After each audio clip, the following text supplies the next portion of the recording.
Je vous ai déjà parlé de mes hobbies comme l'écriture, les jeux vidéo et il y a très longtemps le théâtre d'improvisation. Il reste encore une activité dont j'ai pas parlé, c'est le théâtre entre guillemets normal. J'en fais depuis 2015 et il m'est arrivé des trucs très drôles, genre une meuf a déjà pissé sur scène. Bon bref, commençons ce 25e épisode de Père Yo-Yo. Raconte-nous une histoire.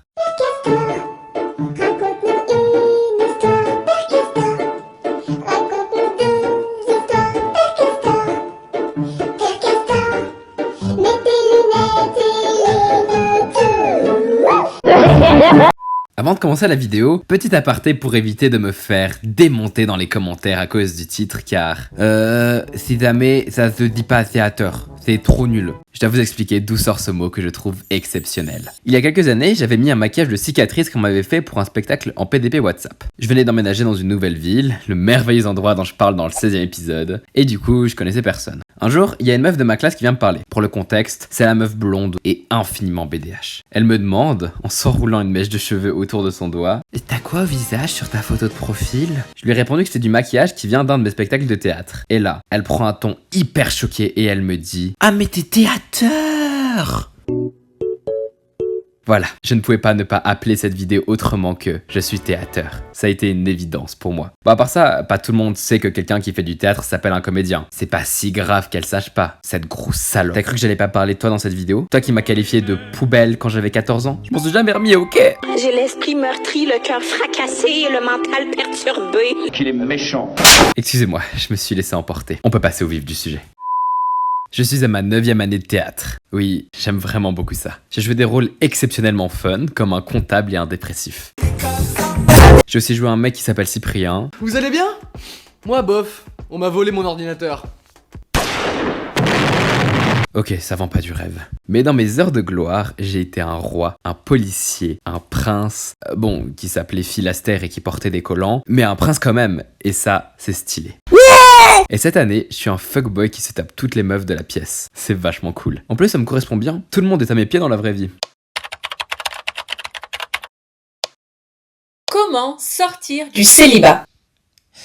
Bon, à part ça, en dehors de ma solitude, j'ai déjà eu beaucoup de succès. Bon, c'est arrivé qu'une fois, et c'était justement à la fin d'un spectacle. Attendez, je dois vraiment vous raconter cette anecdote. Ce qu'il faut savoir, c'est que quand on est sur scène, avec des costumes qui sont très souvent de jolies robes ou des costards, enfin pas toujours, à mon premier spectacle j'étais en peignoir, à mon deuxième j'étais en collant. Ça ne va à personne ça. Catastrophique ce truc, mon Dieu.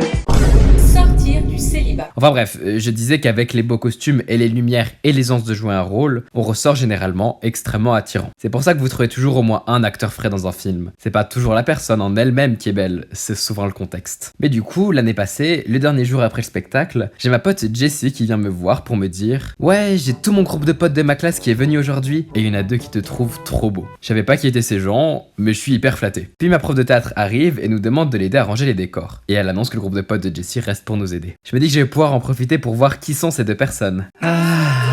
Je rentre dans la salle, il y a 30 yeux qui se tournent instant vers moi. Mon entrée a arrêté toutes les conversations de la salle. Je marche vers la scène et il y a un gars qui baisse la tête et qui part en courant.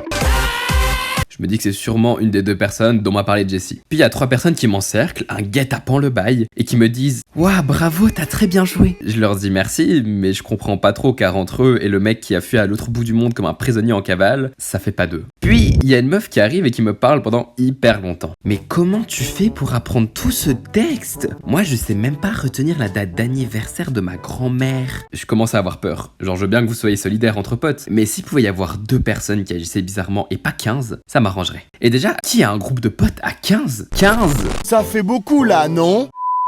Puis, parce que c'est pas fini, je m'assieds sur une table, je discute avec une fille de mon groupe, et t'as un mec et une meuf qui viennent vers nous, qui ne s'incrustent pas dans la conversation, mais qui nous regardent comme s'ils savaient de quoi en parler. Mais qu'est-ce qui s'est passé? Et le pire, c'est que le gars tapait une pause, mais comme s'il était sur un tapis rouge. Y en a, ils ont pas peur d'être ridicules pour pécho. Bon du coup, petit reveal, à votre avis, qui étaient les 2 qui étaient intéressés par moi? Et bah étonnamment, c'était pas la meuf qui ne retenait pas l'anniv de sa grand-mère, mais c'était le gars qui était parti aussi vite qu'une toupie Beyblade au début, et le gars qui tapait la pause quand j'étais sur la table. Jessie, je t'aime, mais s'il te plaît, change de pote. Bon, je vais revenir à ce que j'ai dit au début. Oui, une meuf a déjà pissé sur scène. 911, what's your emergency? J'aimerais qu'on lui apporte beaucoup de soutien et de bienveillance. Pas comme à la blonde du début. Elle, vous pouvez l'insulter. Non, je rigole, faites pas ça. Elle a pas été cool, ok, mais elle avait 14 ans et on fait tous des erreurs à 14 ans. Par exemple, moi à 14 ans, j'avais des lunettes carrées et 7 coupes, mais en raté. Donc oui, on fait tous des erreurs, surtout à 14 ans. Enfin bref, revenons à nos moutons. C'était mon deuxième spectacle, celui où j'avais des collants et où je jouais le prince Philaster. Dans l'histoire, je devais rencontrer une grenouille qui était cachée sous un drap au bord de la Seine. Elle devait me donner un tapis, puis je devais la recroiser, l'embrasser sur la main, et elle se transformait en princesse. Conte très classique, rien d'incroyable. Le spectacle commence, je récite mon texte paisiblement et j'arrive au moment où je me retrouve devant la grenouille. Elle sort sa tête du drap et elle est rouge fluo. Je vois qu'il y a un problème, mais je comprends pas et je peux rien faire. Il y a 100 personnes qui nous regardent. Elle me donne le tapis, qui était sous ses genoux. Il était mouillé. Ça me faisait de la peine, car la grenouille avait genre 6 ans. Donc c'est évidemment des choses qui peuvent arriver. Du coup, on a continué le spectacle comme si de rien n'était. J'ai fait genre que le tapis que je portais n'était pas du tout rempli de pisse et que je ne marchais pas du tout à pieds nus dans une flaque d'urine. The show must go on, comme le dirait un grand homme, même si on se pisse dessus pendant un spectacle. À part ça, cette année je joue encore avec la meuf grenouille, qui est du coup maintenant beaucoup plus grande, et qui joue une greffière dans un tribunal avec un costume hyper classe. Elle est intimidante, ok. On en parle de ce glow-up? Passer d'une grenouille princesse qui se pisse dessus à une greffière, mais c'est un bête de glow-up. C'est comme passer de cette coupe à une coupe normale, c'est aussi un très beau glow-up. Bon, c'est déjà l'heure de la dernière anecdote. Je pourrais continuer à parler du théâtre en racontant la fois où on a dû exploser un œuf sur la tête d'un gars en plein spectacle, ou à la fois où, le jour de la représentation, la table qui servait de décor s'est cassée quand quelqu'un s'est assise dessus et que du coup, on s'est tapé un fou rire devant tout le monde. J'adore rire. Non, on va plutôt changer un peu d'air et je vais vous raconter une anecdote qui s'est passée quand j'étais à l'école primaire. Toujours en lien avec le théâtre, bien sûr, et les plus anciens parmi vous savent que mon école primaire était très spéciale. Après chaque pause de midi, il y avait toujours des enfants qui devaient passer le balai. Un jour, j'étais malade comme un chien. J'avais pas mangé mon pique-nique car j'avais la nausée et évidemment, c'était à mon tour de balayer. Je vais voir la prof pour lui dire que je ferai la semaine suivante car là, j'étais vraiment pas bien. Ce qui est une demande tout à fait légitime. Sauf que cette a répondu « Non, tu arrêtes de faire ta comédie et tu fais le balai. » Mais meuf, j'avais 9 ans et je n'avais rien mangé du repas. Tu te doutes bien qu'il y a un blême. J'ose pas me rebeller, alors je prends le balai, je me baisse et ce qui devait arriver arriva, je vomis. Je cours aux toilettes, mais la prof ouvre la porte et me tire des toilettes en m'obligeant à nettoyer. Je revomis partout dans le couloir. Et là, la meuf me dit « Faut vraiment que t'arrêtes de faire du théâtre, on t'apprend à vomir là-bas. » Est-ce que, 10 ans après, on peut revenir sur cette phrase, s'il vous plaît? Pas sur le comportement de la prof qui est clairement scandaleux, mais sur cette phrase, on t'apprend à vomir là-bas. Mais madame, mais what the fuck? Qui lui dit qu'on peut pas apprendre à vomir? Et surtout pas au théâtre? La majorité des gens sont des cons.